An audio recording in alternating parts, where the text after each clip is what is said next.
اهلا يا احلى بنات في الكون، ازيكم؟ اتمنى تكونوا بخير وصحه وبعافيه. كل سنه وانتم طيبين، ينعاد عليكم يا رب العالمين بالصحه والعافيه والسعاده والهنا والسرور يا رب. عملت ميني اوردر كده من شي ان بمناسبه عيد الاضحى. يا رب يا رب يا رب كل الحاجات اللي اخترتها تعجبكم. ما تنسوا، حكون منتظره تعليقاتكم تحت في صندوق التعليقات. حكون خدت لكم لينكات كل حاجه اخدتها تحت في صندوق الوصف، وحاكون خدت لكم السعر بتاع المنتج هنا والصورة بتاعته من الآب هنا. يلا بينا نبدأ الفيديو على طول عشان ما أتأخر عليكم.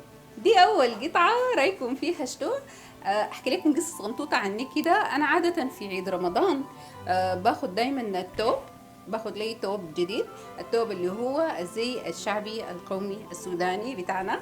في عيد الضحية ببعد تماما موضوع الثياب، بقبل جلاليب، باخد حاجات حلوة جلاليب على اساس انه اكون مرتاحة وانا في المطبخ وانا بسوي في الاكل، يعني هو معيد الاكل اساسا. شي ان لقيت فيه كمية كبيرة بتاعت اشكال بحاجات حلوة بتنفع جلاليب. ترتدي في الاول هي قطط. اول حاجة خامتها حلوة وباردة وتلت ارباعكم لذيذه شديد، لذيذه يعني لدرجه انه حسيت انه انا داعي عايزه البس فستان، يعني عايزه اطلع بيها ان شاء الله هنا الحتات القريبه. وعشان اكمل الشكل واكمل اللوك اخدت الطوق ده اللي هو بنفس البرنت، يعني تحت التايجر، وحيكون عامل كده. حلوة شديد القطعة دي، حبيتها، خامتها جميلة، الوانها جميله ومريحه، وبجد you can go for it. هي بس انه كمها ما طويل، انا بالنسبه لي اتس اوكي، لكن لو اي زول تاني بيحب كم طويل معناها يفتش زياده في شيء. يعني نمشي على القطعه الثانيه.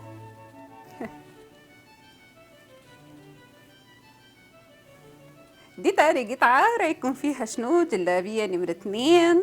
دي كمان خامتها عندنا احنا في السودان مثلا تشبه الدمورية او اللينن. دي الكم بتاعها 3/4 لكن اقل من داك شوية. المهم انها حلوة جدا وباردة جدا وحلوة خالص وبتجنن، يعني كده كمية بتاعت احلى اوصاف ممكن تتخيلوها. حلوة جدا ومريحة خالص خالص خالص. الشكل بتاعها عامل كده، اتمنى يكون واضح لكم. في منها الوان تانية بدل اصفر، مش عارفه، بلو، احمر، بمبي. ده الشكل اللي انا عجبني. عشان اكمل اللوك برضو از اكسسوار اخدت برضو طوق، اخدت ديل بيجوا مع بعض اسود وجينز. ده بس جاء عامل كده، ما عارفه ان شاء الله يكون ظاهر، شايفينه؟ يعني فيه نسله كده، فيه حته كده طالعه. الحلو الاسود حلو، ستان كده ظريف. ديل وان سيت، بيجوا مع بعض في وان سيت. فده انا ماخداه على اساس انه اكون لابساه مع الجلابيه دي كده. انا ده يوم تاني في عيد الاضحى، عندي اللبسه بتاعته جهزت. رايكم فيه وشنو؟ انا عجباني خالص خالص خالص بجد. يعني انا تقريبا اخترت الاثنين ديك بسبب انه فيها النكشه بتاعت التايجر. انا بحب النكشه خالص تحت التايجر، وهي حاجه طبعا موضتها خالص ما بتنتهي. ودي عجبتني فيها الالوان، عجبتني البلو والاصفر والبينك وكده، يعني الخلطه دي. لكن الحمد لله طلعوا حلوين شديد، عجبوني خالص خالص. طبعا ما تنسوا حكون خدت لكم تحت اللينكات كلها. وما تنسوا تاني ان حكون منتظره تعليقاتكم تحت في صندوق التعليقات. يلا نشوف القطعه اللي بعدها. ترى دي ثالث قطعه، حاسه روحي دايره اطير. دي قطعة مكونة من قطعتين، أو دي لبسة مكونة من قطعتين. أول حاجة فيهم البلوزة دي أسود، لونها أسود، الكم بتاعها كبير. هنا مكسر لو ملاحظين، كسر كده أبلسيه يعني تقريبا، وهنا ماشي الكم على واسع. هنا جاية مخيطة، هنا بس شوية خياطة حسيتها ستايل قديم، يعني هنا مخيطة كده، ما عارفة ما لاحظت عليها ولا شنو. من ورا بسوستة طويلة لغاية النهاية، يعني السوستة من الخصر تقريبا لغاية فوق. دي ما كانت فكرتي صراحة خالص للبلوزة، يعني ما عارفة حسيتها غير. الحاجة الثانية، القطعة الثانية هي السكيرت ده. السكيرت حلو شديد، لكن برضو زي ما تخيلته بالذات من ناحية القماش طوله فدلوقتي البلوزة في وادي والسكيرت في وادي تاني. البلوزة ماشية على شيفون انه حاجه ناعمه وكده. والسكيرت نفس الخامه بتاعت الجينز الخفيف، ما عارفه لينين برضو حاجه زي كده. ده هو شكل السكيرت اصلا في الموقع كان انه كده، لكن انا كنت متخيله من هنا ماسك شويه، او انا طلبت مقاس كبير تقريبا، ما عارفه. لكن هو حلو يعني. هو دلوقتي لانه خامته اصلا بقت انها هي ما حاجه جايه، ما حاجه بتنفع مع الشيفون، فهي حاجه حقدر البسها كاجوال. فكده السايز والوسع بتاع ده انا كويس معاي شديد. هي اصلا زي ما قلت لكم جاء انه كده فيه حزام كده ببرة. انا صراحه الاثنين على بعضهم يعني هم كده مع بعض، ما الحاجة اللي كنت متوقعاها وما الحاجة اللي أرضتني شديد. يعني الجلابيتين هسه عجبني أكتر من ديل الاثنين خالص كتير جدا جدا جدا. يلا للقطعة الأخيرة عشان تشوفوها، لأنها أنا عجبتني أكتر كتير كتير كتير من كل القطع. يلا مع بعض. ترى رايكم شنو؟ أنا طبعا اللحظة دي حاسة إني سعاد حسني وجيت مارقة لكم من فيلم. أنا الفستان ده حرفيا أسرني، حبيته حبيته حبيته حبيته. الفستان جميل يا جماعة، جميل جميل جميل، خامته حلوة جدا جدا جدا جدا جدا كالعادة. طبعا هنا فيه لاستيك كده الحتة دي، والكم جاي على واسع برضو، ما طويل طويل يعني، أو أنا اللي يدي طويلة ما عارفة والله. هنا جاي على، هنا جاي راب كده كده، يعني بيحتاج انه هنا اعمل له كبسونه ولا حاجه، يعني مهم هنا نقفل زراره ولا كده. فيه رباط او حزام هنا مربوط، بيخلوا لكم هنا فيه خيط صغير كده على اساس ندخل فيه. والهناي في حاجه صغنطوطه كده، هي ليتل ديسابوينتد، لكن يعني ما قصه كبيره شديد.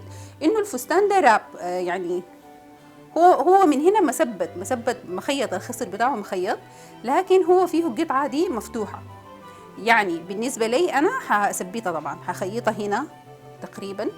يعني هي ما مشكلة كبيرة، لكن في نفس الوقت يعني بحب إنه يكون في وضوح في الموقع، يكون في وضوح أكتر في شكل إنه القطعة دي أصلا عاملة كيف. يعني الفتحة دي أنا متأكدة إني ما شفتها، متأكدة تماما إن أنا ما شفتها.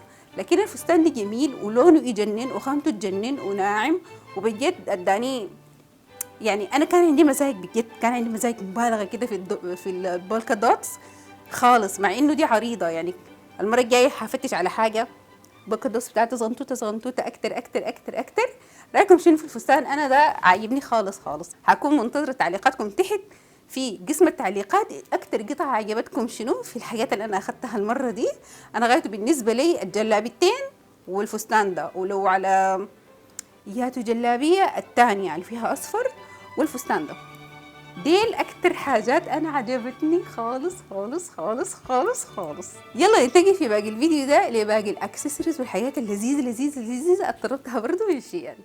وطبعا طبعا طبعا طبعا طبعا ما دام دخلت على شيئا لازم اكون مشيت على جهه الاكسسوارات واخدت كميه بتاعت اكسسوارات.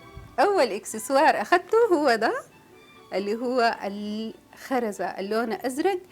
ده أخدته برضو لأنه عندي كمية بتاعت أكسسوارز كلها مناسب معاها الحلقة دي. حلو شديد لذيذ ومقاسه حلو، وكالعادة طبعا أصلا أسعارهم في الأكسسوارز خرافية، رخيصة رخيصة رخيصة، يعني رخيصة خالص خالص. تاني إكسسوار أخدته هو ده، هو سلسلة مكونة من 3 قطع، 2 على شكل جنازير، واحد فيهم ميدالية.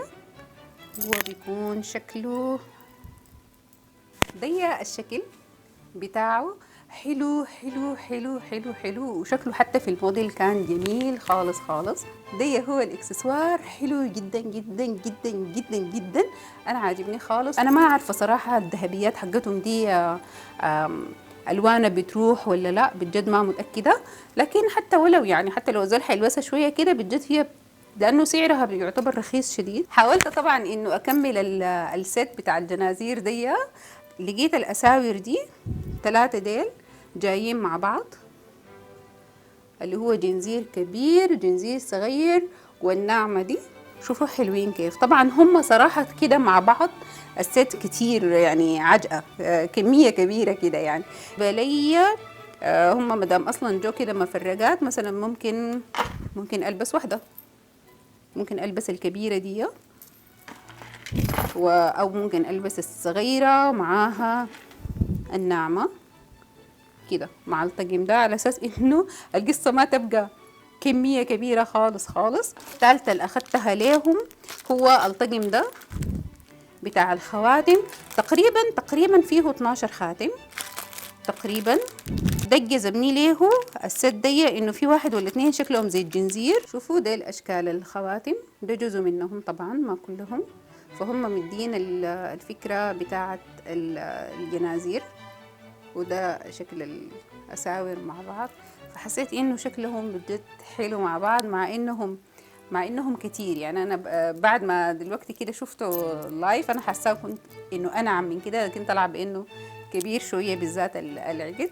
فحلوين حلوين حلوين شديد، عجبوني خالص خالص. لنفس الست طلبت الحلق ده، وصراحه لما فتحته شفته ضحكت يعني ضحكت بجد من جوه قلبي.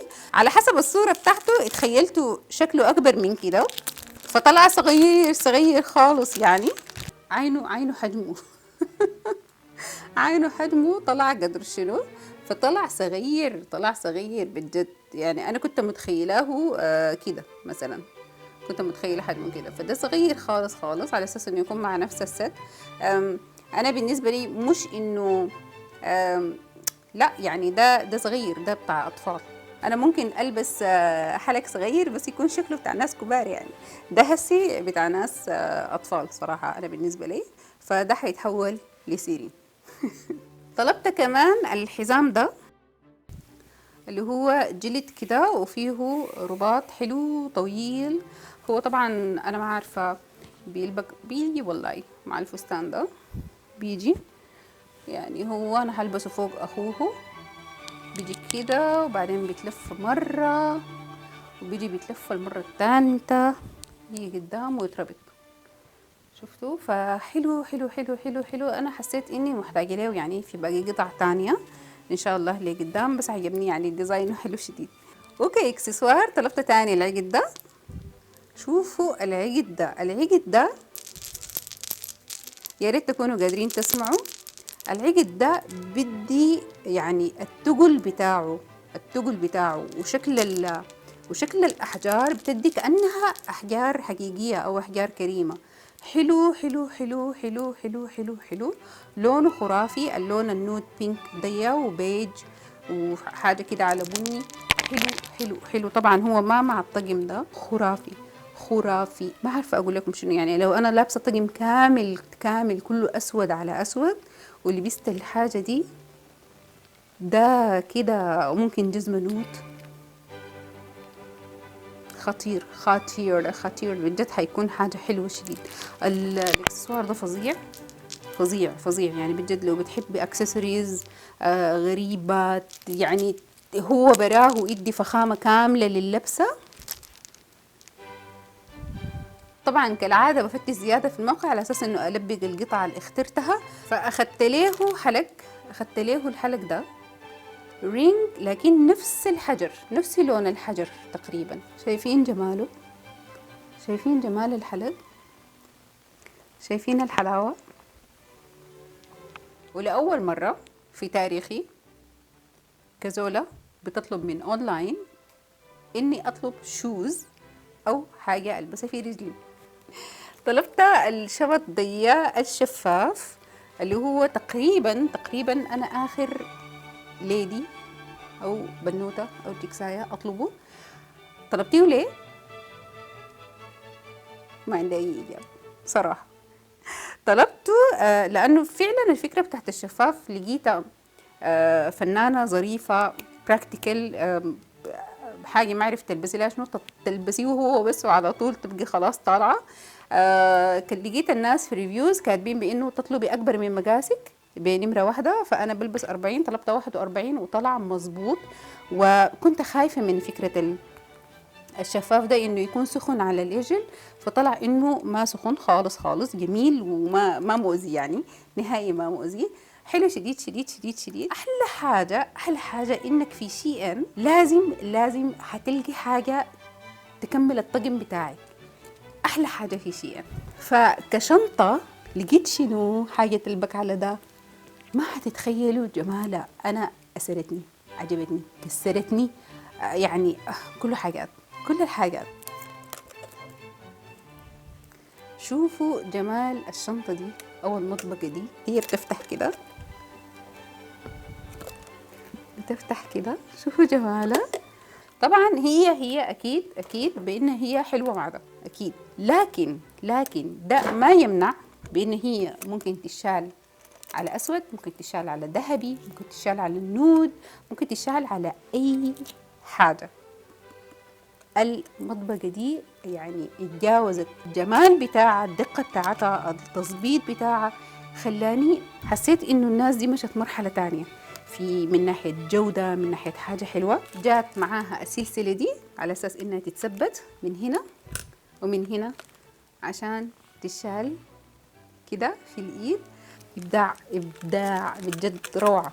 في فيديو كامل عملته لميك اب شي ان، هخلي لكم اللينك بتاعه هنا، كان جميل وانا يعني عجبتني المنتجات خالص.